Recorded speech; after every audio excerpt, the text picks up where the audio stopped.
ষষ্ঠ শ্রেণীর বন্ধুরা কেমন আছো তোমরা সবাই? আশা করি ভালো আছো এবং নিরাপদে আছো।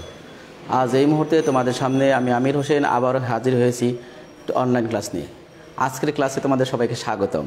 আর শুরু করার আগে ধন্যবাদ দিতে চাই আমাদের অত্র প্রতিষ্ঠানের অধ্যক্ষ মোশাররফ হোসেন মুন্সি মুকুল স্যারের প্রতি, যার অনুপ্রেরণায় এবং দিক নির্দেশনায় আমরা এক ঝাঁক শিক্ষক তোমাদের জন্য অনলাইন ক্লাস শুরু থেকেই শুরু করেছি।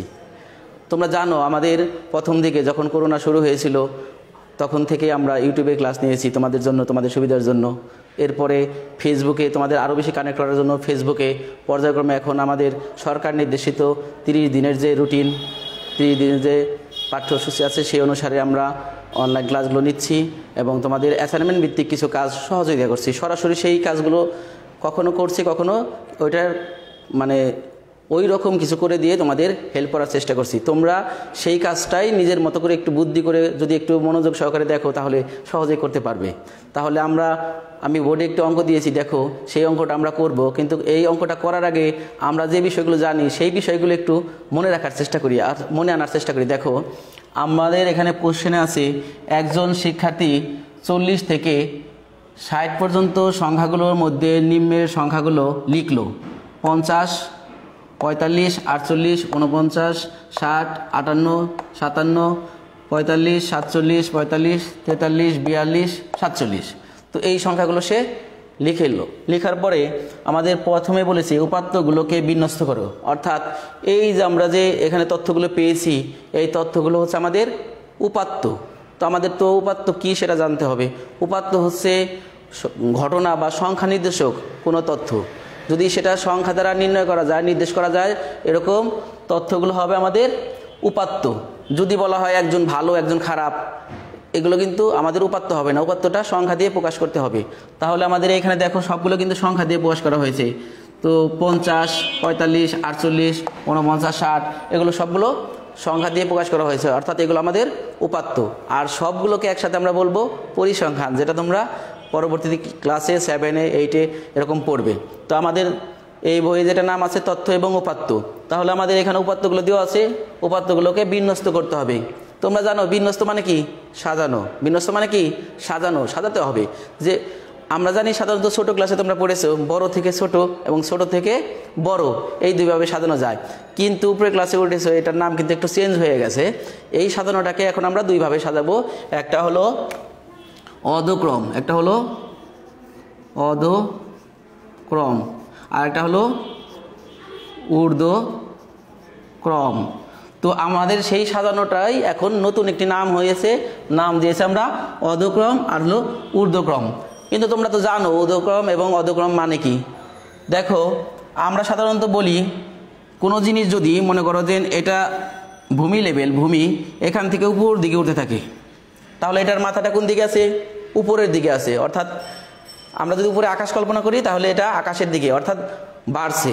তো এটা হলো ঊর্ধ্বক্রম, মানে উপর দিকে ক্রমে যাবে। প্রথমে যদি ছোট মান হয় প্রথম থেকে আস্তে আস্তে বড় মানের দিকে যাবে, ছোট থেকে বড়, এটার নাম হলো ঊর্ধ্বক্রম।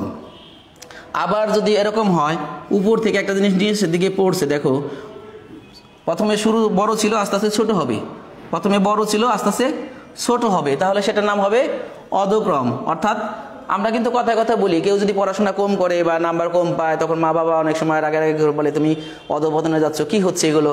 অর্থাৎ অধপতন মানে কি? পতন মানে হলো নিচের দিকে নামা। তাহলে অধক্রম, অধ মানে হলো নিচের দিকে, অর্থাৎ বড় থেকে শুরু হয়ে ছোট দিকে যাবে। যদি আমি সংখ্যা দিয়ে প্রকাশ করি তাহলে মনে করো যে এই 9 থেকে শুরু করলাম, 9, তারপরে 8, তারপরে 7, তারপরে 6, এরকম আর বড় থেকে ছোট দিকে যে সাজানোটা সেটা আমাদের অধক্রম। আবার এদিক থেকে আমি যদি ছোট থেকে শুরু করি 1, 2, 3, 4, তাহলে আমি ছোট থেকে আস্তে আস্তে বড় দিকে যাচ্ছি, তাহলে এটা আমাদের হবে ঊর্ধ্বক্রম। তাহলে অধক্রম আমাদের এই অংশটা আর ঊর্ধ্বক্রম আমাদের এই অংশটা। আশা করি বুঝতে পেরেছো। তাহলে আমরা যেটার নাম ছোট ক্লাস আমরা পড়েছি বড় থেকে ছোট থেকে বড়, সেটা এখন হবে ঊর্ধ্বক্রম, আর যেটা বড় থেকে ছোট সেটার নাম হবে অধক্রম। এখন আমাদের এখানে বলছে উপাত্তগুলোকে বিন্যস্ত করো, অর্থাৎ সাজাইতে বলছে। তাহলে আমরা ইচ্ছা করলে এটাও সাজাতে পারি, ইচ্ছা করলে এই নিয়মেও সাজাতে পারি, অর্থাৎ বড় থেকে ছোট দিকেও সাজাতে পারি, আবার ছোট থেকে বড় দিকে সাজাতে পারি। এখন তোমার যেটা মন চায় তুমি সেটাই সাজাতে পারবে, এটাই কিন্তু তোমার সৃজনশীলতা। তোমাদের অ্যাসাইনমেন্টে বলা আছে সৃজনশীলতা থাকতে হবে, ধারাবাহিকতা থাকতে হবে, সূত্রের প্রয়োগ, তথ্য সবগুলো সঠিক থাকতে হবে। এখন তুমি কিভাবে প্রয়োগ করলা সেটা অনুসারে তোমার কাজগুলো সঠিক হলো কিনা সেটাই কিন্তু তোমাদের সৃজনশীলতা। তাহলে আমি যেভাবে লিখে দিব তোমাকে যে এভাবেই লিখতে হবে এমন কিন্তু না, তুমি তোমার মেধা খাটিয়ে বুঝে প্রশ্নটা বুঝে তারপর তুমি অ্যান্সার করবে। তাহলে আমরা যদি এটা করি, দেখো উপাত্তগুলোকে বিন্যস্ত করো, তাহলে উপাত্তগুলোকে বিন্যস্ত করো, তাহলে আমরা লিখে দিব উপাত্ত গুলোকে মানের ঊর্ধ্বক্রমে সাজাই। উপাত্তগুলোকে মানের ঊর্ধ্বক্রমে সাজাই, মানের মানে সংখ্যাগত মানের ঊর্ধ্বক্রমে, অর্থাৎ আমি ছোট থেকে বড় দিকে চলে যাব। ঊর্ধ্বক্রমে সাজাই এটা কিন্তু আমার বলে দিতে হবে, আমি কোন ক্রমে সাজিয়েছি এটা কিন্তু আমাকে বলে দিতে হবে। তো যেহেতু আমি বলেছি ঊর্ধ্বক্রমে সাজাই, তাহলে আমার প্রথমে শুরু করতে হবে ছোট সংখ্যা দিয়ে। এই সংখ্যাগুলোর মধ্যে দেখো তো সবচেয়ে ছোট সংখ্যা কোনটা আছে? এই সংখ্যাগুলোর মধ্যে সবচেয়ে ছোট সংখ্যা আছে আমাদের 42। তো 42 যদি আমাদের সবচেয়ে ছোট থাকে তাহলে আমি 42টা প্রথমে লিখবো, যেহেতু আমাকে বড়র দিকে যেতে হবে, ঊর্ধ্বক্রমে যেতে হবে। 42-এর পরে আমার মনে করি এটা আমি লিখে ফেললাম 42। এরপরে আমার 42-এর পরে ছোট আছে আমার 43। এরপরে ছোট কত আছে? 43-এর পরে দেখো 44 আছে, নাই। 45 একটা, দুইটা, তিনটা। তো 45 আছে 1 2টা 3টা। এরপরে দেখো 46 আছে কিনা? 46 নাই, হ্যাঁ 46 নাই। তারপরে 47 একটা, দুইটা, 47 আছে আমাদের 2টা। এরপরে দেখো 47-এর পর 48 আছে আমাদের একটা। এরপরে 48-এর চেয়ে বেশি আছে 49 একটা আছে, 49 আছে আমাদের। যদি এই পাশে জায়গা না হয় তুমি নিচেও কিন্তু লিখতে পারবে 49। এরপরে আছে 49-এর পরে আছে 50। এরপরে দেখো 50-এর চেয়ে পরে 51 নাই, 52 নাই, 53 নাই, 54 নাই, 55 নাই, 56 নাই, 57 আছে, 57 আছে আমার। এরপর আছে 58। এরপর আছে 58-র পরে আর আছে হলো 60। দেখো তো কয়টা আছে? 1 2 3 4 5 6 7 8 9 10 11 12 13। তুমি এটা একটু গুনে নেবে, দেখবা অনেক সময় এইখানে যতগুলো উপাত্ত আছে তোমার এখানে উপাত্ত একটা ভুল যদি লেখো তাহলে কিন্তু পুরোটাই তোমার মিলবে না, চেঞ্জ হয়ে যাবে। এই কারণে তুমি গুনে নিবে। এখানে আছে 1 2 3 4 5 6 7 8 9 10 11 12 13। যেহেতু আমাদের এখানে 13টি আছে, আমার এখানেও 13টি আছে, তাহলে আমার মিস হওয়ার কিন্তু সুযোগ নাই। আমি গুনে এটা কনফার্ম হয়ে নেব, মানে শিওর হয়ে নেব। তাহলে উপাত্তগুলোকে মানের ঊর্ধ্বক্রমে সাজালে আমি এই অংশটা পেয়ে গেলাম। এটা আমাদের উপাত্তগুলোকে বিন্যস্ত করো বলছে, এই কারণে আমি ঊর্ধ্বক্রমে বিন্যস্ত করছি। তুমি ইচ্ছা করলে অধক্রমে বিন্যস্ত করতে পারবে। এরপরে আসো উপাত্তগুলোর গড় নির্ণয় করতে বলছে। তো উপাত্তগুলোর গড় নির্ণয় করার জন্য আমার তো উপাত্তগুলো দেওয়া আছে, তাহলে আমি এই অংশটা মুছে দিই শুধু। দেখো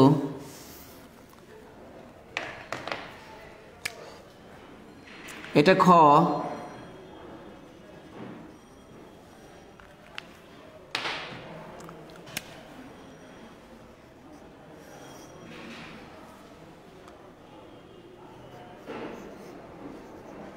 প্রদত্ত উপাত্ত গুলো হচ্ছে, প্রদত্ত উপাত্তগুলো আমার এইখানে যে উপাত্তগুলো দেওয়া আছে সবগুলো উপাত্ত কিন্তু আমার এখানে সাজানো আছে। এই অংশটা না সাজালেও হবে, গড় নির্ণয়ের ক্ষেত্রে আমাদের না সাজালেও হবে, যেহেতু আমার আগেই সাজানো আছে। তো সাজানো থাকলেও সমস্যা নেই, তুমি যদি সাজিয়ে ব্যবহার করো তাহলেও সমস্যা নেই, না সাজালেও হবে। তো প্রদত্ত উপাত্তগুলো এটা। তো আমাদের গড় নির্ণয় করার জন্য আমরা জানি যতগুলো উপাত্ত আছে সবগুলো উপাত্ত কী করতে হবে, যোগ করতে হবে। আর উপাত্তর সংখ্যা কত, মানে কতগুলো উপাত্ত আছে সংখ্যা, আমি এখানে একটু আগে গুনেছিলাম, তোমরা জানো 13টি, অর্থাৎ 13 দিয়ে ভাগ করতে হবে, তাহলে আমাদের গড় উপাত্ত বের হয়ে যাবে। তাহলে আমার প্রথম কাজটা কি, যোগ করতে হবে। তাহলে আমার প্রদত্ত উপাত্তগুলো এগুলো, সুতরাং উপাত্তগুলোর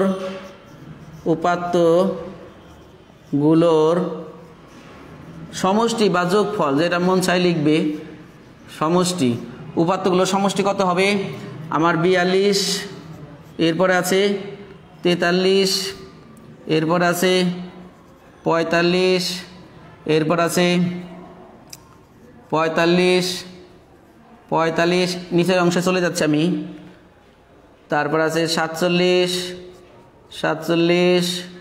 এরপর আছে 48, এরপর আছে 49, এরপর আছে 50, এরপর আছে 57, এরপর আছে 58,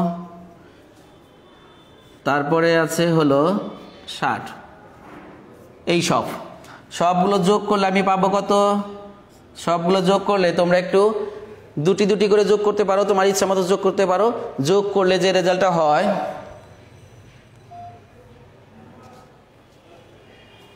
যোগ করলে পাবো আমরা 636। এই 13টি সংখ্যার যোগফল, অর্থাৎ উপাত্তগুলোর সমষ্টি আমাদের 636।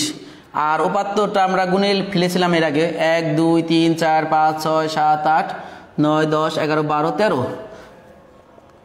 উপাত্তের সংখ্যা 13টি।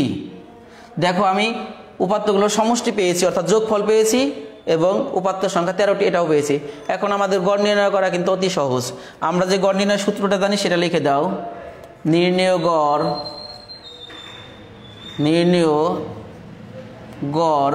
সমান, নির্ণেয় গড় আমরা জানি রাশিগুলোর সমষ্টি, তো রাশি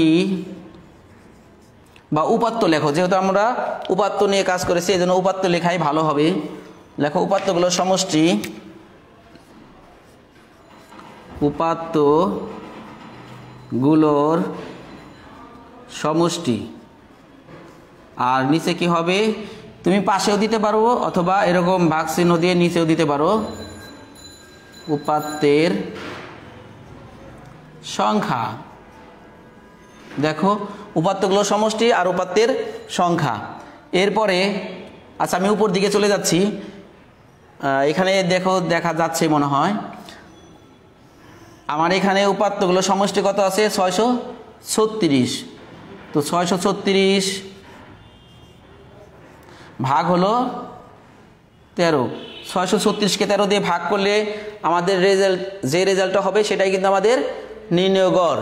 তো 636কে আমি 13 দিয়ে ভাগ করি, 13 দিয়ে ভাগ করলে আমরা পাবো 48.92। মানে দশমিকের পরে আরও অনেকগুলো ডিজিট আসে, আমরা সাধারণত 2 ডিজিট পর্যন্ত রাখবো, তুমি পুরোটাও রাখতে পারো। দশমিকের পরে একটা নিয়ম আছে, শেষের অঙ্কটা যদি যে ডিজিটগুলো আমি বাদ দিচ্ছি এর ইমিডিয়েটলি পরের সেই ডিজিটটা যদি আমার 5 থাকে, মানে এই যে 9-এর পরে 2, 2-এর পরে ডিজিটটা যদি আমার 5 অথবা 5-এর থেকে বেশি থাকে তাহলে আগের অঙ্কের সাথে 1 যোগ হবে। যেহেতু এখানের পরে ডিজিটগুলো 5 এবং 5-এর থেকে বেশি নাই, এ কারণে এখানে কিন্তু যোগ হয় নাই, এই জন্য প্রায় লিখে দিয়েছি। তাহলে আমার দশমিকের পর 2 ডিজিট 2 গড় নিলে আমাদের আসবে 48.92। এটাই আমাদের নির্ণেয় গড়। তাহলে দেখো আমরা উপাত্তগুলো বিন্যস্ত করে ফেললাম, উপাত্তগুলো গড় নির্ণয় করে ফেললাম। এরপরে আমাদের আছে উপাত্তগুলোর মাধ্যমে মধ্যক বের করব এবং প্রচুরক বের করব। এবার আমি মুছে ফেলি।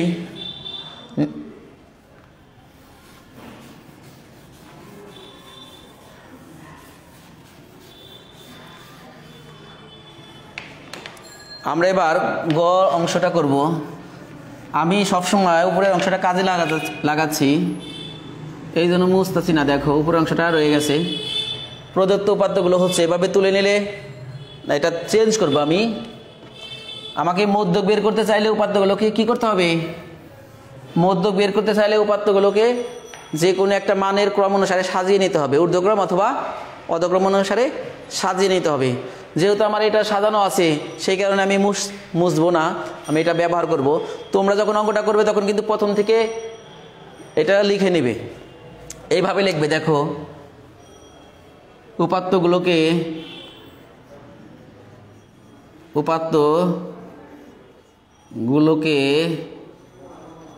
মানের কোন ক্রমে সাজিয়েছিলাম? প্রথমে ঊর্ধ্বক্রমে, সেই একই রকম ভাবে আবার সাজাতে হবে। ঊর্ধ্বক্রমে সাজাই অথবা সাজিয়ে পাই, যেটাই লেখো।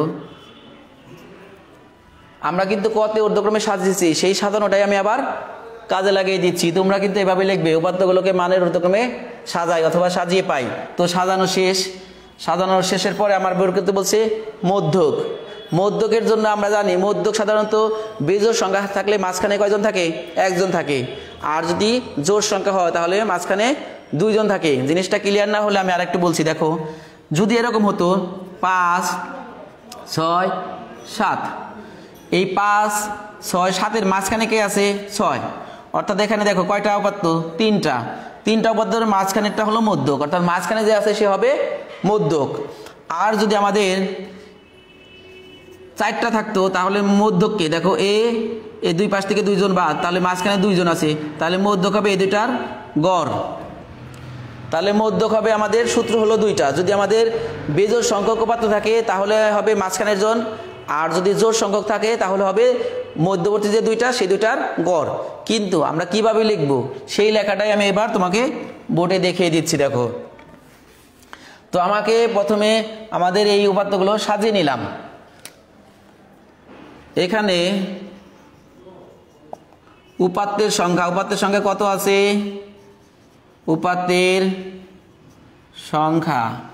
উপাত্তের সংখ্যাকে আমরা ইচ্ছা করলে n ধরে নিতে পারি, না ধরলেও হবে। n সমান 13টি, একটু অজানা n ধরে নিলাম। এখানে উপাত্তের সংখ্যা n সমান 13টি, যা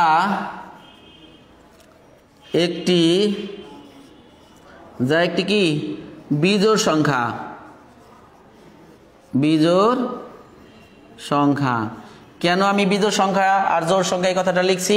কারণ আমার বিজোড় হলে সূত্রটা একরকম হবে আর জোড় হলে সূত্রটা আরেক রকম হবে, সেই জন্য আমাকে কিন্তু গুণে দেখতে হবে এটা জোড় না বিজোড়। সুতরাং মধ্যক, এবার মধ্যকের সূত্রটা আমি লিখব। মধ্যক সমান আমরা জানি n+1/2তম পদ। এই যে আমি এখানে n ধরে নিয়েছি, অর্থাৎ উপাত্তের সংখ্যা সেটা হলো n। তুমি যদি এখানে n না ধরো তাহলে এখানে তোমার লিখতে হবে উপাত্তের সংখ্যা যোগ 1/2তম পদ। আমি আবার বলছি, তুমি যদি এখানে n জিনিসটা না ধরো, n সমান 13 যদি না ধরো, তাহলে শুধু যদি লেখো উপাত্তের সংখ্যা 13, তাহলে তোমার এখানে লিখতে হবে উপাত্তের সংখ্যা যোগ 1/2তম পদ। এখানে আমি যেহেতু n ধরেছি সেজন্য আমি এখানে এই n এর মানটা ব্যবহার করতে পারবো, এই কারণে আমি এখানে n ধরেছি। তোমাদের বইয়ের সূত্রের মধ্যে কিন্তু n দেওয়া আছে, তো ধরে নিলে তোমার জন্য সুবিধা হবে। এরপরে দেখো এই n এর মান কত? n এর মান আমার 13 যোগ 1তম পদ। আচ্ছা দেখো এই 13 আর 1 যোগ করলে হবে আমাদের 14/2তম পদ। এই 14কে 2 দিয়ে ভাগ করলে কত হবে? 7তম পদ। এই 7তম পদ, এটা কিন্তু 7 কিন্তু আমাদের অ্যান্সার না, 7 নাম্বার সিরিয়ালে যে আছে সে হবে আমাদের উত্তর। 7 নাম্বার সিরিয়ালে কি আছে দেখো, এটা 1, এটা 2, এটা 3, এটা 4, এটা 5, এটা 6, এটা 7। আবার গুণ, এদিক থেকে গুনলে গুনতে পারো 1, 2, 3, 4, 5, 6, 7। এই 7 নাম্বার সিরিয়ালে আছে কত? 47। তোমাদের যদি দেখতে সমস্যা হয় আমি এপাশে লিখে দিচ্ছি, দেখো তাহলে 47 হবে আমাদের মধ্যক। তাহলে মাঝখানে কে আছে? 47। এটা আমরা সূত্র ব্যবহার করে ফেললাম। তাহলে আমাদের নির্ণয় মধ্যক কত? সুতরাং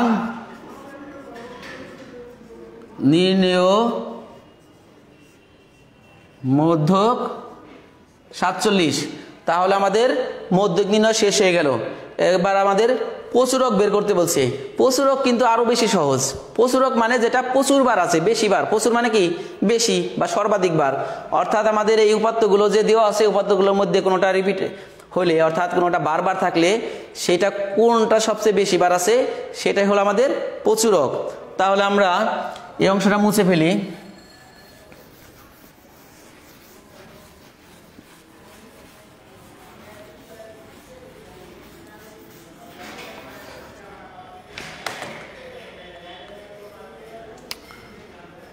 প্রচুরকের হেডলাইনটা দিয়ে নেই। প্রচুরক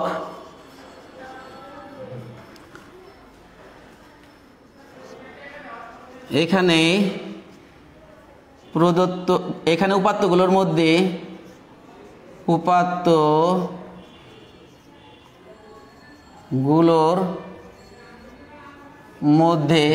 এখানে উপাত্তগুলোর মধ্যে সবচেয়ে বেশিবার কে আছে দেখো তো। এখানে আমরা লক্ষ্য করলে দেখছি, দেখো 47 আছে একবার, দুইবার। এখানে উপাত্তগুলোর মধ্যে 47 আছে দুইবার। তারপরে 45 একবার, দুইবার, তিনবার। 45 আছে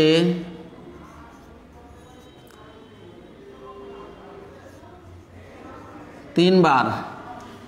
আর কোনো কিছু ডাবল নাই, দেখো বেশি নাই। আর সবগুলো একবার করে আছে। বাকি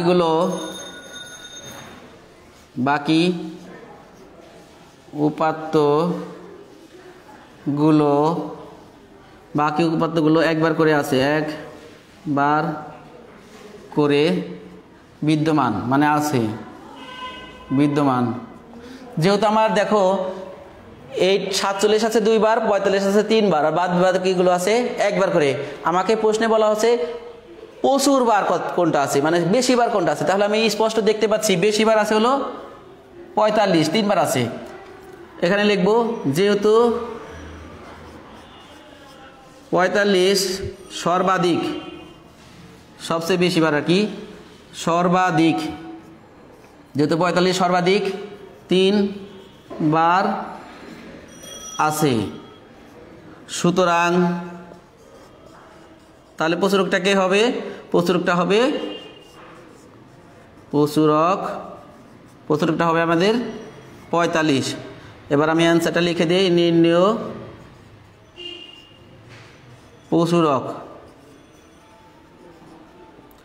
প্রচুরক আমাদের 45। দেখো শিক্ষার্থী বন্ধুরা, তোমাদের ষষ্ঠ শ্রেণীতে পরিসংখ্যান কিন্তু অনেক সহজ। এখন তোমাদের সামনে আমি আরেকটু সংক্ষেপে একটু আলোচনা করব, সেটা হলো বীজগণিতীয় রাশি এর পদ নিয়ে এবং যোগ বিয়োগ নিয়ে। এই ক্লাসটা তোমাদের আমাদের বাওয়ানি স্কুলে অনেকগুলো ক্লাস হয়েছে, আমারও কয়েকটা ক্লাস হয়েছে, আরও অনেক সিনিয়র স্যারদের, জুনিয়র স্যারদের আরও অনেক ক্লাস হয়েছে। এই ক্লাসগুলো দেখলে তোমরা সহজে পারবে।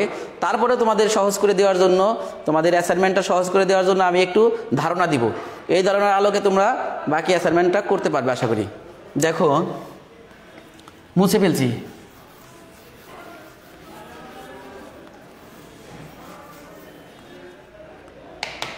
এই অংশটাও মুছে ফেলি, যেহেতু আমি একটু বীজগণিত নিয়ে আলোচনা করব। এই অংশটাও আমি মুছে ফেলি।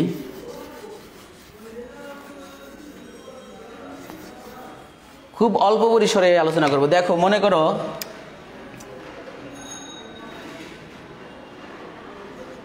Twice x square plus 5xy plus 3y square. ধরলাম এটি একটি বীজগণিত রাশি। কেন এটি একটি বীজগণিত রাশি হলো? আমরা জানি প্লাস চিহ্ন দিয়ে যদি একাধিক পদ, দেখো এখানে x এর পাওয়ার কত আছে 2x স্কোয়ার, এখানে xy, এখানে y স্কোয়ার।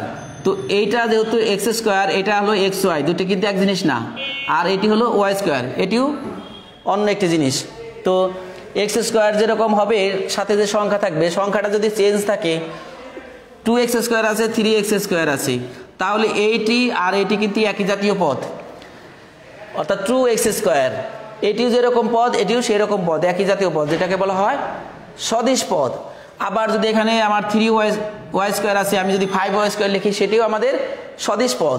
কিন্তু এইটির সাথে অর্থাৎ x² সাথে আমি যদি 2y² লিখি তাহলে কিন্তু সদিশ না। দেখো এখানে x² আছে, এখানে y² আছে, x² এবং y² দুটি নাম ভিন্ন, সংখ্যা যাই থাক আমাদের নামটা কিন্তু ভিন্ন। এই নাম ভিন্ন কারণে অর্থাৎ এই যে চলক, যেটা চলকটা ভিন্নর কারণে এগুলো আমাদের বিসদৃশ পদ। তো বিসদৃশ পদ তো একসাথে লেখা যাবে না, এরকম যোগ অথবা বিয়োগ দিয়ে যুক্ত হয়, এরা যোগ এবং বিয়োগ দিয়ে যুক্ত হয়। যোগ এবং বিয়োগ অবস্থায় যুক্ত হয়ে যেটা সৃষ্টি হয় সেটাকে বলা হয় বীজগণিতীয় রাশি। তাহলে আমাদের এখানে যেটা দেওয়া আছে এটার নাম কি? বীজগণিতীয় রাশি। আর এই বীজগণিতীয় রাশি যেখানে প্লাস এবং মাইনাস আছে, যদি প্লাস মাইনাস থাকে তাহলে প্লাস মাইনাসের ওখান থেকে মনে মনে তুমি যদি আলাদা করে ফেলো তাহলে যে সংখ্যাটা হবে সেটা হলো পদ। এটা একটা পদ, এটা একটা পদ, এটা একটা পদ। তাহলে আমাকে যদি প্রশ্ন করে এখানে কয়টি পদ আছে, তাহলে তুমি খেয়াল করলে দেখতে পাবে, দেখো এইটা একরকম x² আলা, এখানে xy আর এখানে y²। তাহলে আমি সহজেই বলতে পারবো এটা একটি পদ, এটি একটি পদ এবং এটি একটি পদ। তাহলে তোমাদের অ্যাসাইনমেন্ট যেভাবে আছে, প্রথমে একটি বীজগণিতের রাশি দেওয়া আছে, বলা আছে এখানে কয়টি পদ বিদ্যমান এবং কি কি।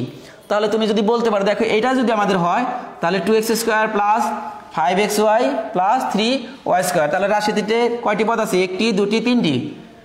বীজগণিতীয় রাশিতে তিনটি পদ বিদ্যমান। পদগুলো কি কি?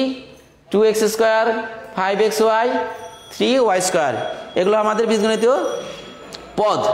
এরপরে তোমাকে যদি যোগ করতে বলে, দুটি বা তিনটি যখন বীজগণিতীয় রাশি থাকবে, বীজগণিতীয় রাশি যখন থাকবে তখন তুমি যোগ করতে চাইলে তুমি বইয়ের নিয়মে তুলে যোগ করতে পারবে অথবা পাশাপাশিও যোগ করতে পারবে।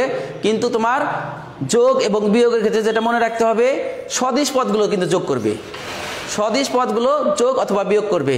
তোমার একটি রাশির সাথে আরেকটি রাশি যোগ করা যাবে না, যেমন এটার সাথে এটা কিন্তু আমি যোগ করতে পারবো না। আরেকটি বীজগণিতের রাশি যখন থাকবে, মনে করো এখানে থাকলো 6x² আর 3xy প্লাস 9y²। তাহলে আমার এই যে x² এর সাথে এইখানের x² অর্থাৎ একই জাতীয় রাশি যোগ করতে পারবো। এর জন্য একটু লিখতে হয়, এর উপরে ক্লাস তোমাদের হয়েছে, তোমরা সহজে সেই ক্লাসগুলো দেখলে করতে পারবে। আর মান নির্ণয়ের একটা ব্যাপার আছে তোমাদের।